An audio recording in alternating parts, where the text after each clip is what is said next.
दोस्तों नमस्कार, आप सभी का स्वागत है आज की इस क्लास में। इस क्लास में हम डिस्कस करेंगे सुपर टेट की जो परीक्षा होनी है आपकी शिक्षक भर्ती की, उसमें एक महत्वपूर्ण टॉपिक है वर्तमान भारतीय समाज एवं प्रारंभिक शिक्षा। कंप्लीट वीडियो रहेगी, एक ही वीडियो में आपको कंप्लीट समरी मिलने वाली है और इससे संबंधित आपकी परीक्षा में जो प्रश्न बनते हैं उनको हम नेक्स्ट वीडियो में कराएंगे। ये वीडियो लगभग 40 से 50 मिनट का हो सकता है, तो समय निकाल करके आप बैठिएगा, कॉपी पेन लेकर के बैठिएगा। फैक्चुअल डेटा है जिससे क्वेश्चंस आपकी परीक्षा में बन सकते हैं।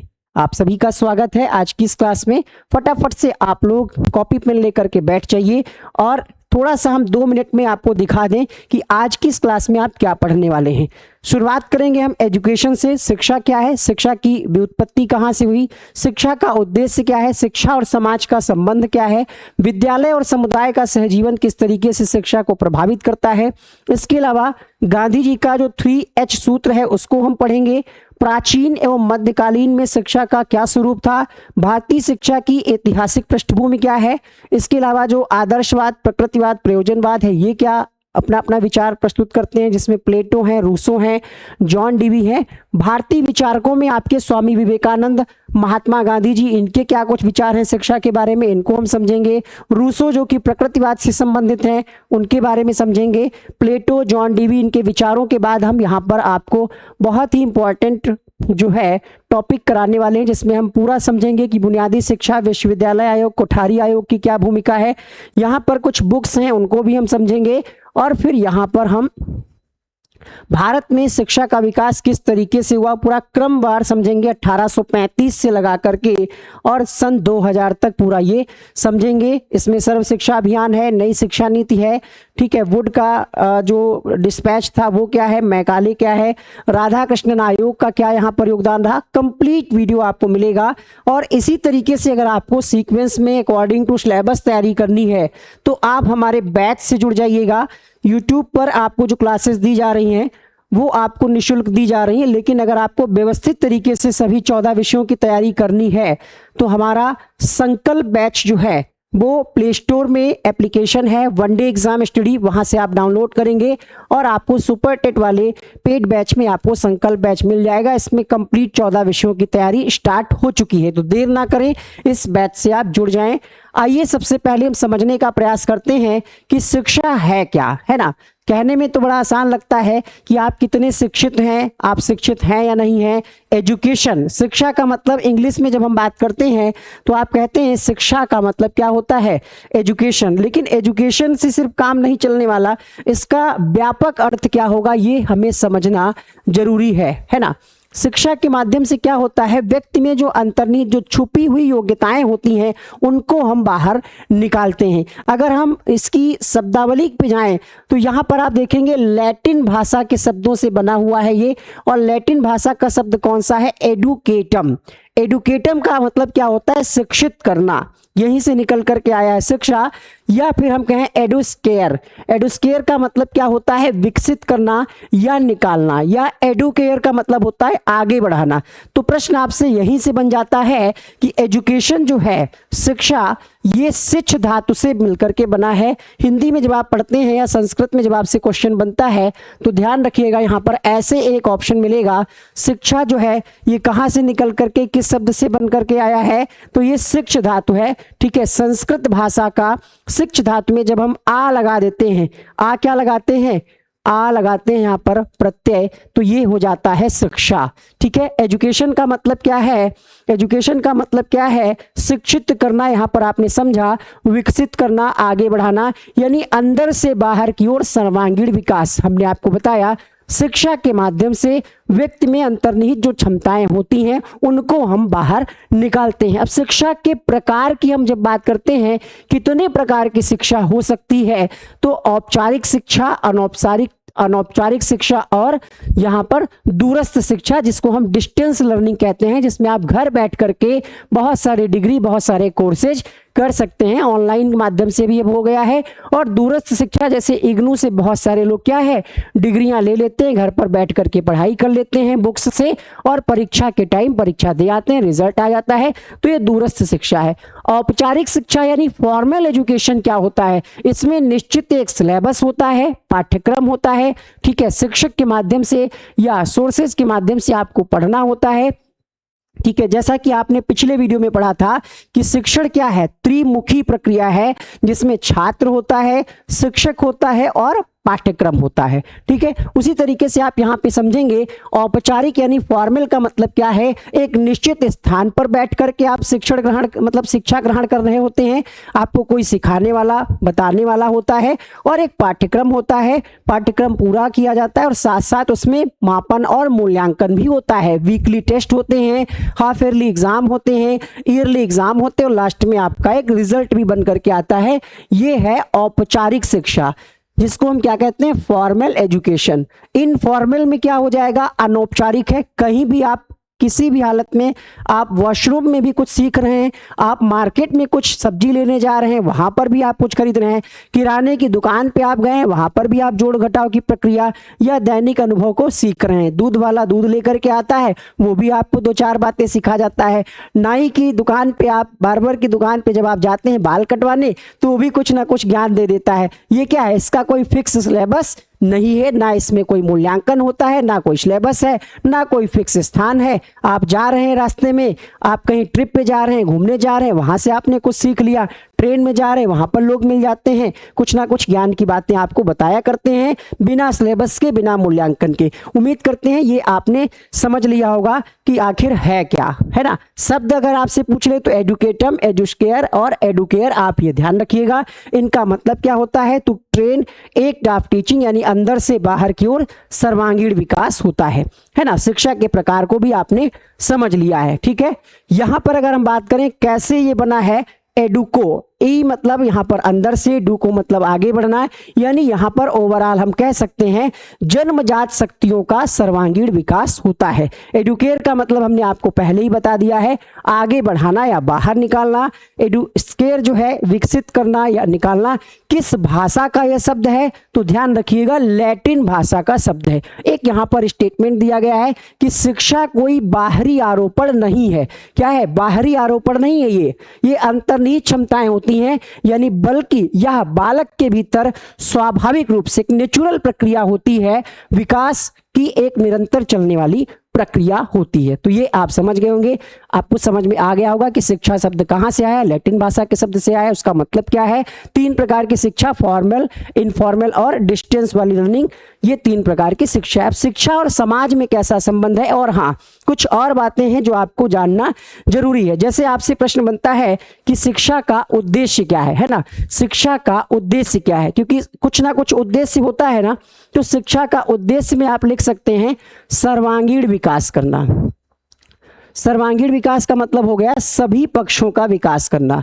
जब आप एज अ टीचर बच्चे को पढ़ा रहे होते हैं तो उसका उद्देश्य क्या होता है, सर्वांगीण विकास करना। आप लिख लीजिएगा, थोड़ा सा पेन इसका जो है खो गया है तो लिखते नहीं बन रहा है उतने अच्छे से। सर्वांगीण विकास करना, ठीक है, इसका मुख्य उद्देश्य होता है। और आप इसमें क्या लिखेंगे, शिक्षा का मुख्य उद्देश्य क्या है, अंतर्निहित जो क्षमताएं हैं उनको बाहर निकालना, अपने टैलेंट को पहचानना। शिक्षा के माध्यम से हम क्या क्या कर सकते हैं भाई, समाज में, समाज के लोगों को किसी कॉन्सेप्ट के प्रति हम जागरूक भी कर सकते हैं। तो ये हेडिंग्स को आप डाल लीजिएगा, ठीक है।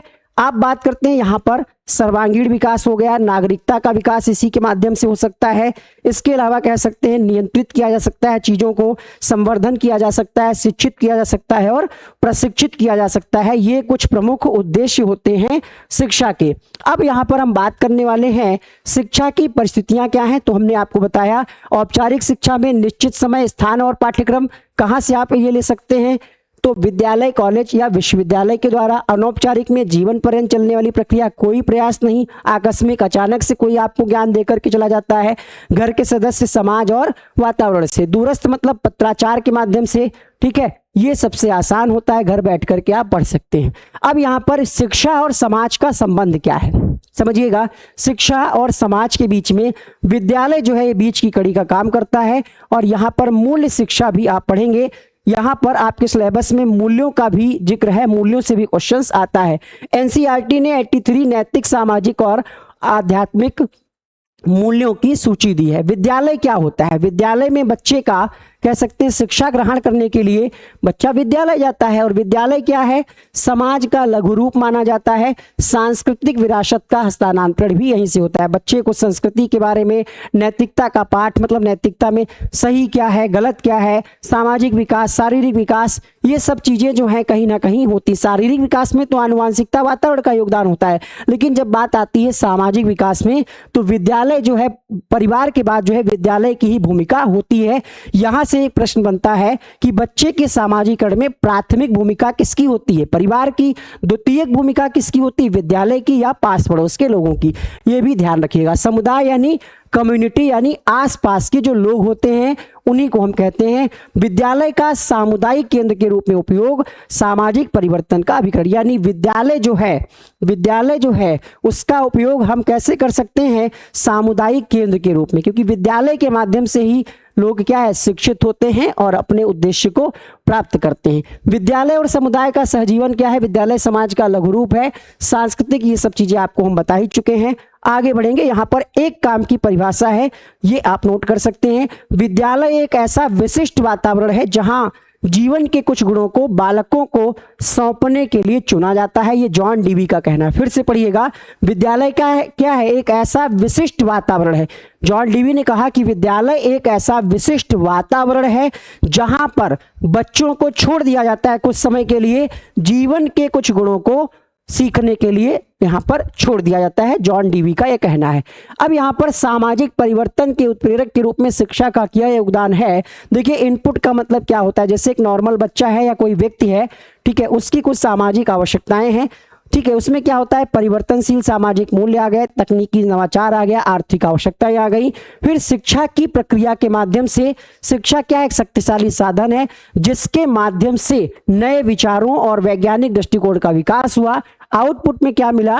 व्यक्ति जो है जागरूक हुआ और उत्तरदायी नागरिक बना। सामाजिक बुराइयों को हटाने के लिए भी उसने चीजों को सीखा। कैसे सीखा? जब वो शिक्षित हुआ तभी उसको समझ में आया कि कौन कौन सी सामाजिक बुराइयां जो हैं जिनसे हमें लड़ना है और लोकतांत्रिक और समतामूलक समाज की स्थापना करनी है। गांधी जी ने जो 3H कॉन्सेप्ट दिया उसमें हेड मतलब मस्तिष्क के माध्यम से सीखने की बात कही गई, आत्मा का यहाँ पर रोल रहता है, और हस्तशिल्प यानी शरीर के माध्यम से यहाँ पर चीजों को डेवलप करने की मतलब सीखने की बात कही गई। ठीक है, शिक्षा का मतलब क्या हुआ? यहाँ पर हाथ का विकास, यानी बहुत सारी चीजें ऐसी होती हैं जो हाथ के प्रयोग से आप करते हैं। ठीक है, हस्तशिल्प शिक्षा भी दी जाती है, और मस्तिष्क का भी रोल रहता है, और हृदय का। भावनाओं को आप कहाँ से? हृदय से भी तो मैनेज करते हैं, सीखते हैं। तो ये सर्वांगीण विकास में 3H का कॉन्सेप्ट किसके द्वारा दिया गया? गांधी जी के द्वारा। प्रश्न पूछ लेगा कि 3H का कॉन्सेप्ट निम्नलिखित में से किसके द्वारा दिया गया? महात्मा गांधी, रूसो, प्लेटो, और एक और कोई दे देगा, सुकरात वगैरह, तो आप कंफ्यूज हो सकते हैं। अभी हम इसकी भी बात करेंगे कि संस्कारों की मैपिंग कैसे होती है। ठीक है, हृदय का मतलब क्या हुआ? कि आधुनिक शिक्षा में व्यक्ति के भावात्मक पक्ष पर। हार्ट का मतलब क्या हुआ? हार्ट में आपके इमोशंस होते हैं। जैसे कहते हैं आज हम बहुत दुखी हैं, किसने तुम्हारा दिल दुखा दिया, यही कहा जाता है ना कि किसने तुम्हारा दिल दुखा दिया। दिल दुखाना यानी इसका संबंध हार्ट से हो गया। दिमाग में जब आपके सामने मतलब जब आपके सामने कोई समस्या आती है और आप उस समस्या का समाधान नहीं कर पाते हैं तो इसका संबंध मस्तिष्क से हो जाता है। बहुत सारे ऐसे काम हैं जिसमें कह सकते हैं हाथ का रोल रहता है, मतलब करना होता है आपको उन काम को। जैसे पढ़ाना है तो हाथ चलाना ही है, तो यहाँ पर हम कह सकते हैं कि हाथ का भी रोल होता है। समझ में आया? चलिए अब बात करते हैं यहाँ पर हम अगले कॉन्सेप्ट की कि प्राचीन एवं मध्यकालीन शिक्षा में क्या स्वरूप होता था। अभी तो आप बहुत आगे निकल आए हैं, AI का जमाना है, ऑनलाइन एजुकेशन आप घर बैठे पढ़ रहे हैं। पहले क्या होता था, वैदिक कालीन शिक्षा के समय गुरु के पास आपको जाना होता था, वहीं रहना होता था और उनकी बातों को मानना होता था। अगर आपको पसंद है तब भी, नहीं पसंद है उनकी बात तब भी आपको मानना होता था। और प्रवेश के समय जो है उपनयन संस्कार होता था, बाल आपके घुटाए जाते थे, ठीक है, बनवाए जाते थे। और समापन के समय समापवर्तन संस्कार होता था। प्रश्न बनता है कि उपनयन संस्कार का संबंध किस कालीन शिक्षा से है, वैदिक कालीन, बौद्ध कालीन, मध्यकालीन? तो ध्यान रखिएगा, उपनयन संस्कार जो है वैदिक कालीन शिक्षा में होता था। आपने देखा होगा, अगर आपने किसकी वो आई थी, रामायण आती थी टीवी पे, उसमें आपने देखा होगा श्री रामचंद्र जी और भारत और सारे लोग जो है गए थे गुरुकुल में, वहां पर शिक्षा ग्रहण करने के लिए, वो आपने देखा होगा। यहाँ पर निशुल्क होता था, कोई पैसा, कोई फीस नहीं लगती थी, लास्ट में गुरु दक्षिणा आपको देनी होती थी। बौद्ध कालीन में क्या होता था, प्रवेश के समय पवज्जा संस्कार होता था और समापन के समय भिक्षुओं के लिए उपसंपदा संस्कार होता था।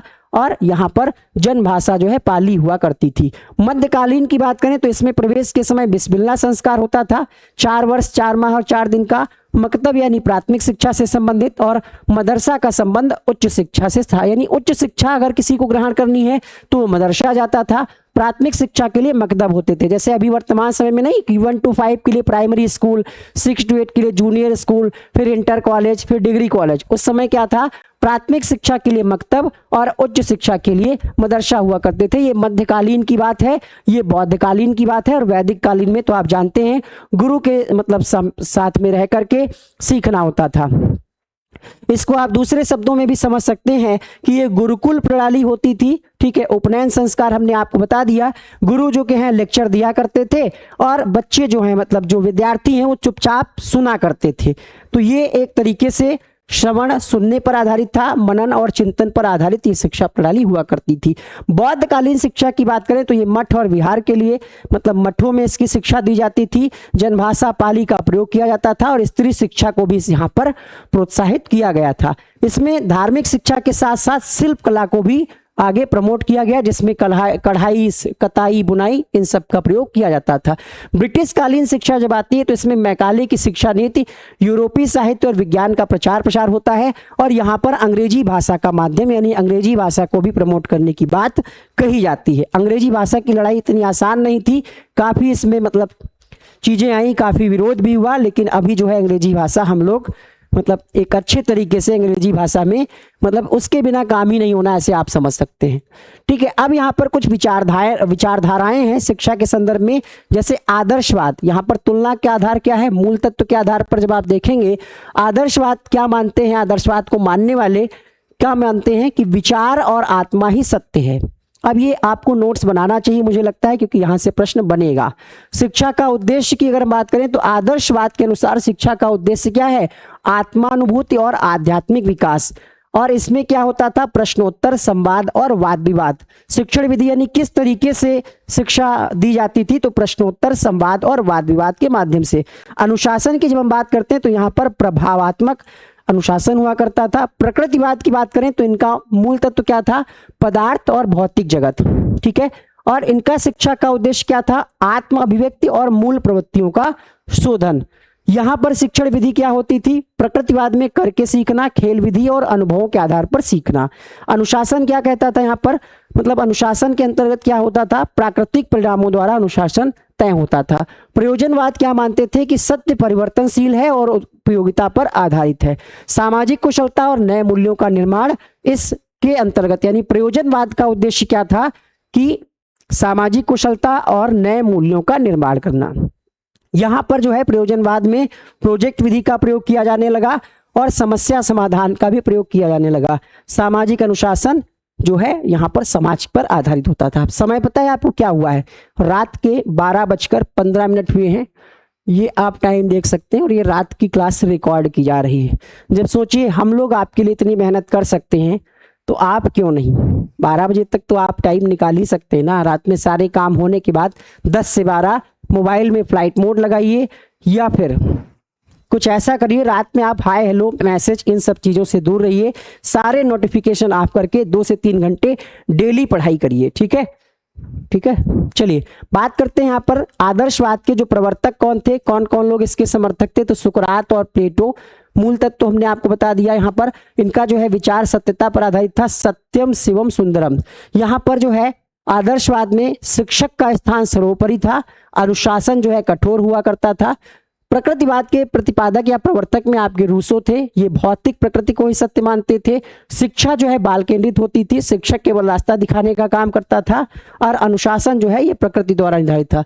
प्रयोजन की बात करें तो यहाँ पर जॉन डीवी का कॉन्सेप्ट आता है। उद्देश्य क्या था? उपयोगिता और व्यवहारिकता, और यहाँ पर बालक को सामाजिक प्राणी माना जाता था।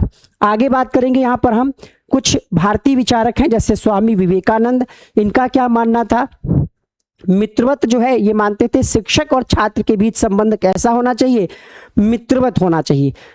रविंद्रनाथ टैगोर का मानना था कि प्रकृति एक महान शिक्षक है, ठीक है। और इनका उद्देश्य मतलब इनका क्या कहना था? रविंद्रनाथ टैगोर के अलावा जो स्वामी विवेकानंद हैं, इनका मानना था कि शिक्षा का उद्देश्य क्या है? चरित्र का निर्माण करना। महात्मा गांधी के बारे में हमने आपको पहले ही बताया, 3H का कॉन्सेप्ट दिया है इन्होंने। 3H में ये भी पूछ लेता है कि H का मतलब क्या है ना। 4 ऑप्शन दे देगा, 3H इसमें से दे देगा, और एक पूछ लेगा कि निम्नलिखित में से कौन 3H से संबंधित नहीं है। हेरिडिटी भी ऑप्शन में दे सकता है। हेड, हार्ट और हैंड, ये 3 रहते हैं। गीजू भाई बधेका जो है, इनको मूछों वाली माँ कहा जाता था, और ये दिवा स्वप्न एक जो है पुस्तक थी, उसके लेखक थे। इन्होंने बाला देवो भव का कॉन्सेप्ट दिया। और एक इनका खास स्टेटमेंट क्या था महात्मा गांधी का, कि शिक्षा जो है बेरोजगारी के विरुद्ध बीमा होनी चाहिए, ठीक है। स्वामी विवेकानंद की बात हमने कही, तो यहाँ पर इनका उद्देश्य क्या था? चरित्र निर्माण, और सभी धर्मों के प्रति ये संभाव रखते थे। महात्मा गांधी बाल केंद्रित शिक्षा का समर्थन किया, और इनके अनुसार शिक्षक का कार्य आदेश देना नहीं बल्कि मार्गदर्शन करना। बाल मंदिर की स्थापना की, सॉरी गीजू भाई बधेका है, महात्मा गांधी नहीं है, मुझसे निकल गया, ठीक है। गीजू भाई बधेका, मूछों वाली माँ इनको कहा जाता था। तो भारत में गीजू भाई बधेका को जो है बाल केंद्रित शिक्षा के संदर्भ में भी पढ़ते हैं, इन्होंने बाल केंद्रित शिक्षा का भी समर्थन किया था। अब बात करते हैं यहाँ पर प्रकृतिवाद के बारे में। पाश्चात्य विचारक हैं जिसमें रूसो हैं। रूसो क्या कहते थे? रूसो कहते थे कि प्रकृति ही, क्योंकि ये प्रकृतिवाद से जुड़े हैं, तो प्रकृति ही सबसे अच्छी शिक्षिका है। इनका मानना था कि हम प्रकृति के माध्यम से सीखें, प्राकृतिक परिणामों के द्वारा अनुशासन हो, शिक्षक केवल मार्गदर्शक का काम करे। शिक्षक का काम क्या है? मार्गदर्शक का, ठीक है। जॉन डीवी जो है ये प्रयोजनवाद के प्रवर्तक माने जाते थे। इनका मानना था कि विद्यालय समाज का एक लघु रूप है। यहाँ पर जितनी भी पॉइंट लिखी है समझ लीजिए एकदम मलाई नोट्स है, आपको कहीं कुछ ढूंढना नहीं है। प्रश्न पूछ लेगा कि विद्यालय समाज का एक लघु रूप है, इतनी लाइन उठा करके आपसे प्रश्न पूछ लेगा।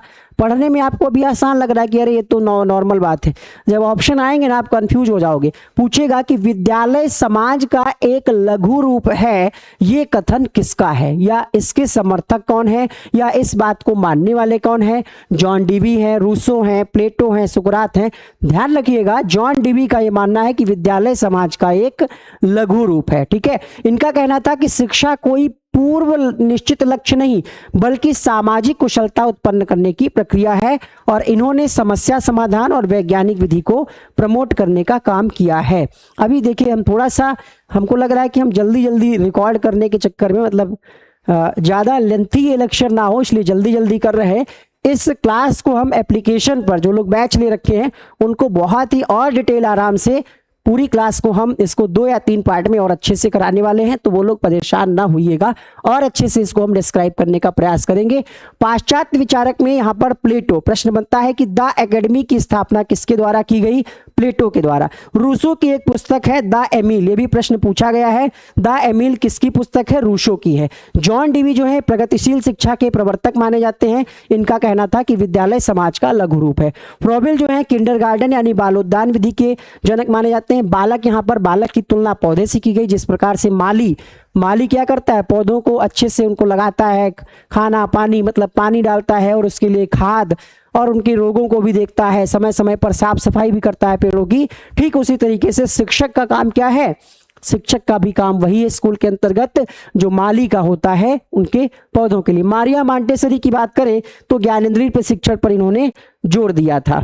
आगे बढ़ते हैं अगले पॉइंट की तरफ। यहाँ पर प्रारंभिक शिक्षा की जब हम बात करते हैं तो फ्रॉबेल पढ़ते हैं। फ्रॉबेल के बारे में मैं आपको बताया ही है। फ्रॉबेल ने किंडरगार्टन विधि दी है। मारिया मांटेसरी की बात करें तो ये जो है 3 से 7 वर्ष के बच्चों के लिए उपयोगी है। कर्मेंद्रियों की शिक्षा, ज्ञानेंद्रियों की शिक्षा, भाषा और गणित की शिक्षा, लक्ष्य स्व शिक्षा और व्यक्तिगत शिक्षा पर इसके अंतर्गत जोर दिया जाता है। बात करें अगर हम यहाँ पर उभरते सामाजिक मुद्दे और शिक्षा की भूमिका, तो देखते हैं जैसे जैसे समय बढ़ रहा है चीजें क्या है, अपडेट हो रही। भूमंडलीकरण का मतलब यहाँ पर क्या है कि संपूर्ण पृथ्वी की सामाजिक, आर्थिक और शैक्षिक क्रियाओं को एक दूसरे से जोड़ना। और शिक्षा की भूमिका क्या है, संकुचित राष्ट्रीयता से उठकर विश्व नागरिकता का विकास करना। अब यहाँ पर लैंगिक असमानता क्या है, पहले जब लोग शिक्षित नहीं हुआ करते थे तो बेटियों को, बहुओं को पढ़ाने के लिए बाहर नहीं भेजते थे और पढ़ाई का उतना महत्व नहीं था। लेकिन धीरे धीरे चीजें अपडेट हुई हैं। लैंगिक असमानता जो है इसको धीरे धीरे खत्म किया गया है। अब जो है खत्म करने में किसकी भूमिका है, शिक्षा की भूमिका है। अब सभी के लिए समान शैक्षिक अवसर उपलब्ध कराए गए हैं। लैंगिक समानता के प्रति संवेदनशीलता का विकास है। और जो रूढ़िवादी दृष्टिकोण चला आ रहा था कि भाई हम लड़कियों को नहीं पढ़ाएंगे, लड़कियों को जॉब नहीं कराएंगे, उसका अब खात्मा हो रहा है। ठीक है, आगे बढ़ेंगे। यहाँ पर मानवीय मूल्यों की संरचना। तो मानवीय मूल्य, देखिए हमने आपको बताया कि मूल्य से भी क्वेश्चन आपकी परीक्षा में आता है। मूल्य क्या होता है, वे अमूर्त आधार, वे मतलब ऐसी अमूर्त धारणाएं हैं, आधारणा बार बार निकल रहा है मुंह से, ऐसी धारणाएं हैं जिनके आधार पर समाज में कार्यों, गुणों और व्यक्तियों का मूल्यांकन किया जाता है। वही मूल्य होते हैं 83 एनसीईआरटी के द्वारा बताए गए हैं। अब नैतिक मूल्यों की बात करें तो इसमें आ जाता है सत्य बोलना, सत्यनिष्ठा, ईमानदारी से कार्य करना और सहनशीलता। सामाजिक में भाईचारा, समानता और सहयोग। ठीक है, राष्ट्रीय में राष्ट्रीय एकता, धर्मनिरपेक्षता, करुणा और शांति यहाँ पर आ जाएगा। अब मूल्य निर्माण की प्रक्रिया में परिवार तो प्राथमिक भूमिका निभाता है। परिवार के बाद बच्चा कहाँ जाता है, समाज के लोगों से मिलता है और विद्यालय के लोगों से मिलता है। परिवार क्या है, बालक की पहली पाठशाला है ना। मुख्य भूमिका बच्चे के कह सकते हैं सामाजिक विकास में परिवार की ही तो भूमिका होती। सबसे पहले बच्चा परिवार से ही सारी चीजों को सीखता है। ठीक है, तो ये बालक की प्रथम पाठशाला है। यहीं से आदतों, संस्कारों, प्रेम की प्राथमिक नींव पड़ती है। जब हम बात करते हैं यहाँ पर, ठीक है, आदर्श वातावरण का निर्माण, शिक्षक का आचरण, पाठ्य सहगामी क्रियाएं और अनुशासन द्वारा मूल्यों का विकास, ये कहां से होता है, तो ये विद्यालय से होता है। ठीक है, आगे बढ़ेंगे, अगले और इंपॉर्टेंट पॉइंट्स को समझते हुए चलेंगे। और राष्ट्रीय एकता से अंतर्राष्ट्रीय सद्भावना तक। देखिए राष्ट्रीय एकता का मतलब क्या हुआ कि राष्ट्र के प्रति प्रेम और एक मतलब एकजुट रहना। किसी भी विपरीत परिस्थिति में हमें एकजुट रहना है, अपने राष्ट्र के प्रति अगाध प्रेम है। ठीक है, हमें क्या है, राष्ट्र के प्रति अगाध प्रेम है। जातिवाद, अलगाववाद और सांप्रदायिकता से मुक्ति, मतलब हम जाति के आधार पर ना बटे, ना ही धर्म के आधार पर बटे, ना ही अलग अलग हों, हम एक साथ रहें, यही हमारा कहता है राष्ट्रीय एकता। और शिक्षा के माध्यम से ये संभव है, क्योंकि शिक्षा ही एक ऐसा माध्यम है जिसके माध्यम से, जिसके उपयोग से लोगों को हम जागरूक कर सकते हैं, अपने हित के लिए, अपने हक के लिए लड़ने के लिए उनको प्रेरित कर सकते हैं। अंतर्राष्ट्रीय सद्भावना यानी वसुधैव कुटुंबकम की भावना। सभी देश जो हैं आवश्यकता पड़ने पर एक दूसरे के हित में, एक दूसरे के लाभ के लिए, एक दूसरे के मतलब साथ अच्छा संबंध बनाते हुए रहेंगे तो ये बेहतर होगा। अब यहाँ पर बात करते हैं स्वतंत्रता पश्चात के बाद शिक्षा के क्षेत्र में क्या क्या प्रयास किए गए। ठीक है, सबसे पहले यहाँ पर बात आती है 1948 की। तो 1948 में क्या होता है, 1948 में विश्वविद्यालय आयोग बनता है। ठीक है, और ये उच्च शिक्षा से संबंधित होता है। ठीक है, विश्वविद्यालय आयोग। तो ये भी प्रश्न बन सकता है कि विश्वविद्यालय आयोग की स्थापना कब हुई, तो 1948 में हुई।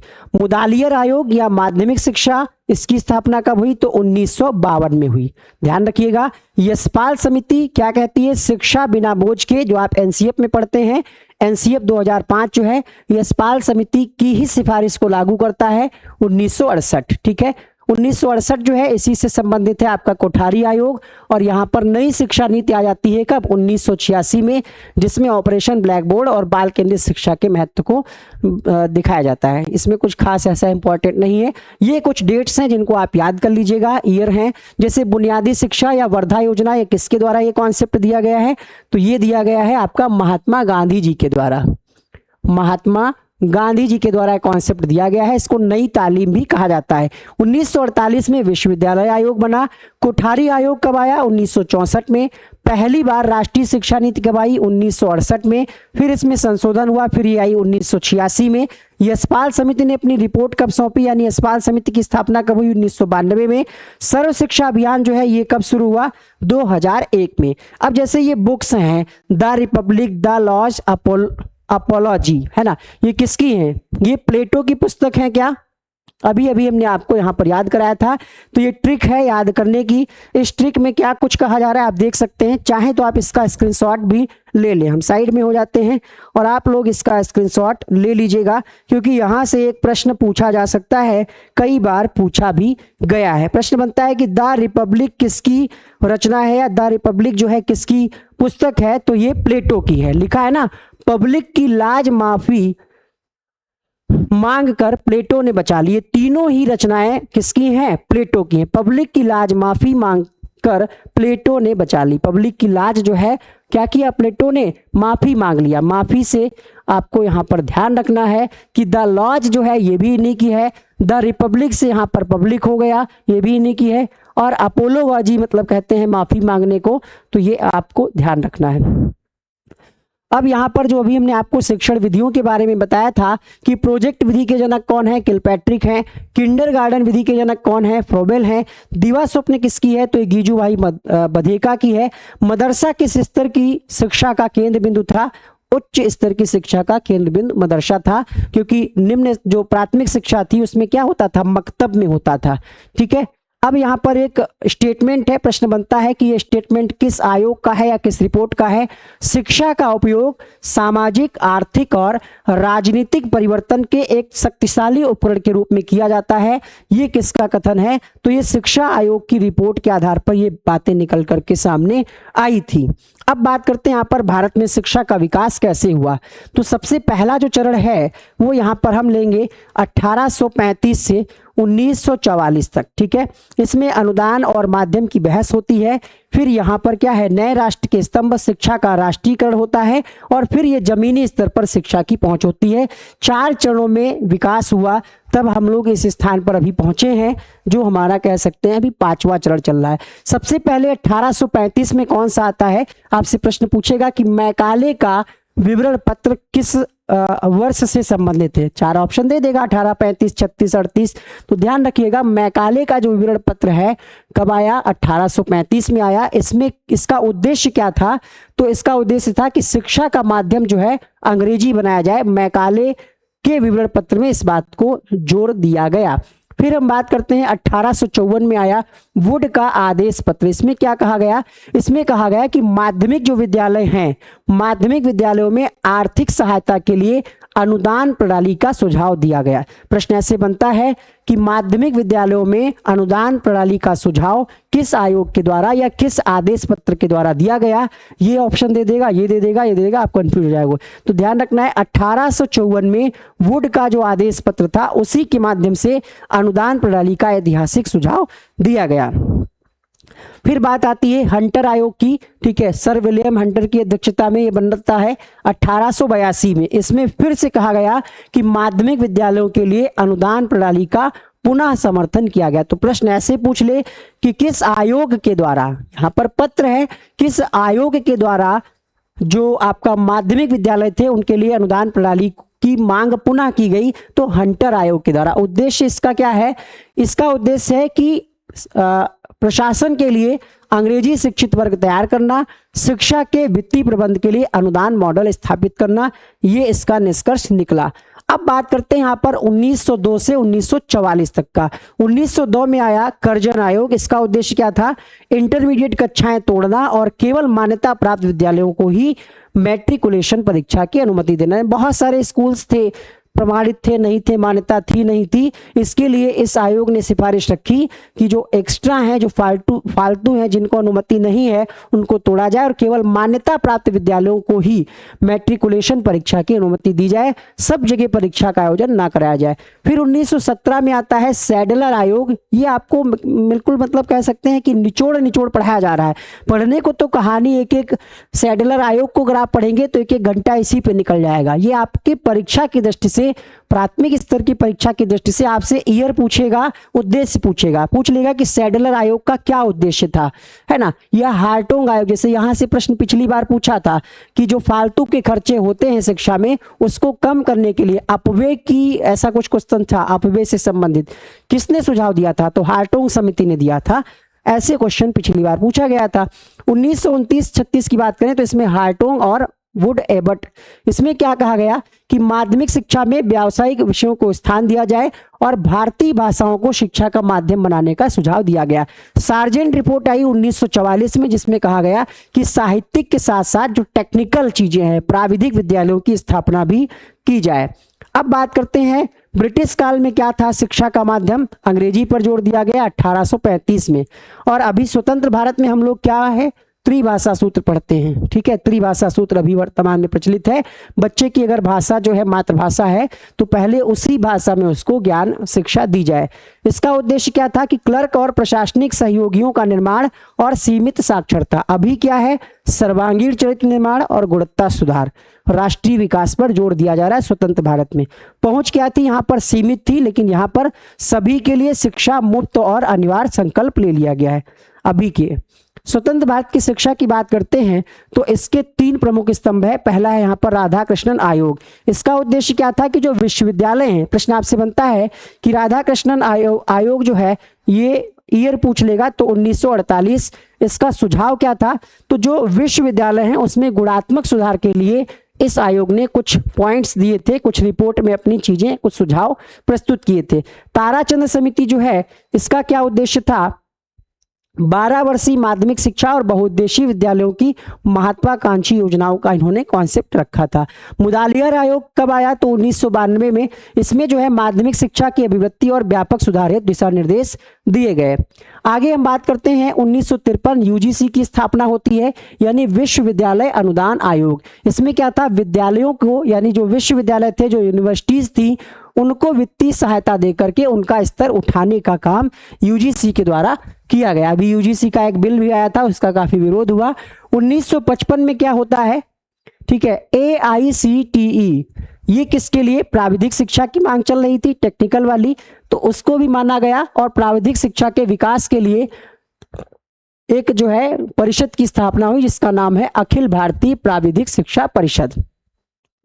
ठीक है, 1957 में अखिल भारतीय प्राथमिक शिक्षा, देखिए ये प्राथमिक है, यहीं पर कंफ्यूजन हो जाती है और आंसर गलत हो जाता है। प्राविधिक पूछेगा तो 1955, संबंध किससे, प्राविधिक शिक्षा के विकास के लिए। और यहां पर 1957, इसमें क्या कहा गया, सभी बच्चों को निशुल्क और अनिवार्य शिक्षा सुनिश्चित करना, इसमें कहा गया। फिर 1955 में एक और आया, अखिल भारतीय माध्यमिक शिक्षा परिषद। इसमें माध्यमिक शिक्षा को जो है प्रमोट करने का और विकास के लिए सही दिशा प्रदान करने का प्रस्ताव रखा गया। 1961 में फिर स्थापना हो जाती है NCERT की, जिसका मुख्यालय कहाँ है, दिल्ली में है, और 1961 में इसकी स्थापना होती है। इसका उद्देश्य होता है प्राथमिक और माध्यमिक शिक्षा में गुणवत्तापूर्वक सुधार लाना। फिर बात करते हैं, आपकी एजुकेशन पॉलिसी आती है 1964 में। कोठारी आयोग जो है, इसने प्रत्येक स्तर में सुधार के लिए सरकार को परामर्श देने का काम किया, ब्लूप्रिंट तैयार किया। 1968 में पहली राष्ट्रीय शिक्षा नीति आती है, जिसमें पूरे देश के लिए एक समुचित विकास है तो एक मजबूत आधार प्रदान करने का काम किया जाता है। फिर इसमें संशोधन होते हैं कुछ 1986 में दूसरी राष्ट्रीय शिक्षा नीति आती है, जिसमें एक नई दिशा पूरे देश को मिलती है परिवर्तित परिस्थितियों के अनुसार। फिर आपका यहाँ पर हम बात करते हैं औपचारिक और प्रौढ़ शिक्षा के क्षेत्र में। 1979 में राष्ट्रीय प्रौढ़ शिक्षा कार्यक्रम चलाया जाता है, जिसके तहत 15 से 35 वर्ष के जो युवाओं के लिए एक कार्यक्रम चलाया जाता है। ठीक है, तो आपसे प्रश्न बन सकता है कि राष्ट्रीय प्रौढ़ शिक्षा कार्यक्रम किस एज के युवाओं के लिए था, तो 15 से 35 वर्ष के युवाओं के लिए, कार्यशील क्षमता के लिए था। और यहाँ पर अनौपचारिक शिक्षा योजना 6 से 11 वर्ष के स्कूल बाहर बच्चों के लिए अल्प अवधि शिक्षा का प्रावधान इसमें था। 1988 की जब हम बात करते हैं तो इसमें राष्ट्रीय साक्षरता मिशन और जन शिक्षण ये आपका आता है। तो आपसे प्रश्न बनता है कि राष्ट्रीय साक्षरता मिशन, तो 1988 ध्यान रखिएगा। उससे पहले यहाँ पर इंदिरा गांधी मुक्त विश्वविद्यालय, कुछ नहीं, सिंपल आपसे प्रश्न पूछ लेगा, इग्नू की स्थापना कब हुई? अगर आप पढ़े नहीं होंगे आंसर गलत कराएंगे। इग्नू की स्थापना कब हुई? 1985 में। राष्ट्रीय प्रौढ़ शिक्षा कार्यक्रम कब आया? 1979 में। राष्ट्रीय साक्षरता मिशन की शुरुआत कब हुई? 1988 में। राष्ट्रीय ओपन स्कूल NIOS 1989 में। ये किसके लिए था? जो लोग स्कूल छोड़ चुके हैं उनको दूरस्थ के माध्यम से माध्यमिक शिक्षा प्रदान करना, ये इसका उद्देश्य था। अब यहाँ पर आप समझने का प्रयास करिएगा कि 1987 में आता है operation black board. Operation black board का उद्देश्य था कि कम से कम जितने भी स्कूल हैं प्राथमिक स्तर के, माध्यमिक स्तर के, कम से कम उन स्कूलों में बोर्ड की तो व्यवस्था हो, यानी भौतिक सुविधाएं जुटाना, ठीक है, कमरे हो, बैठने की व्यवस्था हो, यानी इसमें इंफ्रास्ट्रक्चर पे जोर दिया गया, ब्लैक बोर्ड हो और शिक्षण सामग्री हो।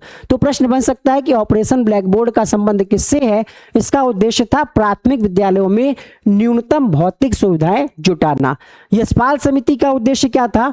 बच्चों के वस्तुओं का बोझ कम करना, यानी लर्निंग विदाउट बर्डन, शिक्षा बिना बोझ के, इसमें कहा गया शिक्षा को तनाव मुक्त बनाने की बात कही गई। 1995 में शुरुआत होती है मिड डे मील, जिसका नाम अभी बदल दिया गया है, PM पोषण योजना कर दिया गया है, ये भी आप अपडेट करिएगा। इसका उद्देश्य क्या था कि जो नामांकन संख्या है वो बढ़े, है ना, मिड डे मील का उद्देश्य यही था।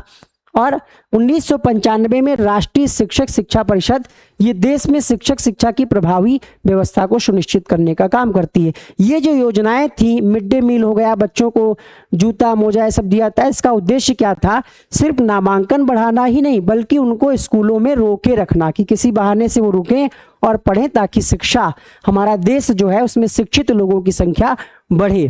फिर 1994 से 2000 के कार्यक्रमों के हम देखते हैं तो यहाँ पर जिला प्राथमिक शिक्षा कार्यक्रम की शुरुआत हुई 1994 में। इसका उद्देश्य क्या था कि प्राथमिक शिक्षा का सार्वजनिकरण सुनिश्चित करना। शिक्षा पर पैसा बहुत बर्बाद किया सरकारों ने, हालांकि कुछ प्रभाव देखने को मिला है, कुछ ऑन पेपर है, कुछ धरातल पे कुछ और है।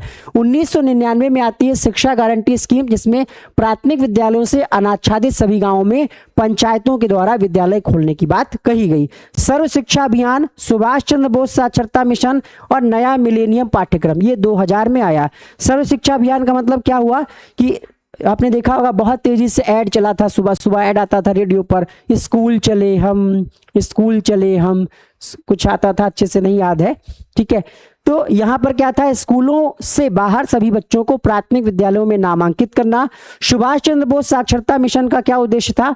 देश में संपूर्ण साक्षरता हेतु विशेष अभियान चलाना और वर्तमान चुनौतियों के अनुरूप प्राथमिक एवं माध्यमिक स्तर का नया पाठ्यक्रम निर्धारित करना।